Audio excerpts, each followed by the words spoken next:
या ज्या जरंग्याला आहे त्याची लायकी दाखवून द्या. विनाकारण माझ्या गोरगरीब, माझ्या सर्वसामान्य, माझ्या लाडक्या मराठा भावांना दिशाभूल करू नका रे.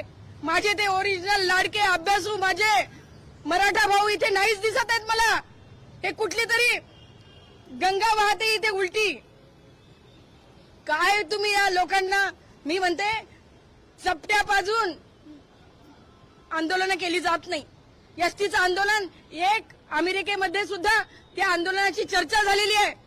हे काय आंदोलन आहे? ते कोणती दादागिरी आहे?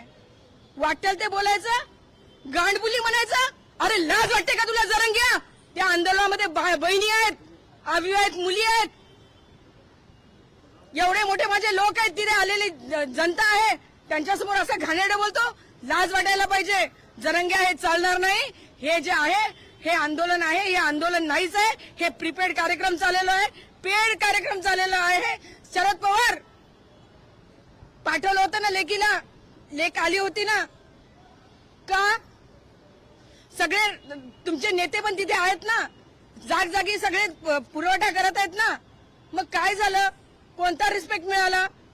म्हणजे सीमेपलीकडे जे आतापर्यंत आपण म्हणत होतो की क्रॉस बॉर्डर मध्येच हे केलं जात होतं, एकाने पुरवठा करायचा आणि त्याचे फळ एक दिवस भोगायला लागले होते अमेरिकेला सुद्धा.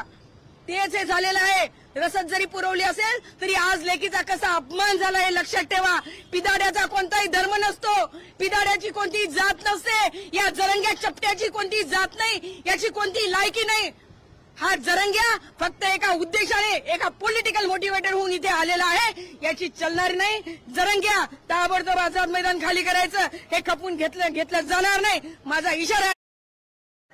तर मित्रांनो, कसा वाटला तुम्हाला हा व्हिडिओ? जर का हा व्हिडिओ आवडला असेल तर व्हिडिओला लाईक आणि चॅनलला सबस्क्राईब नक्की करा आणि बेल आयकॉन नक्की प्रेस करा. जय महाराष्ट्र.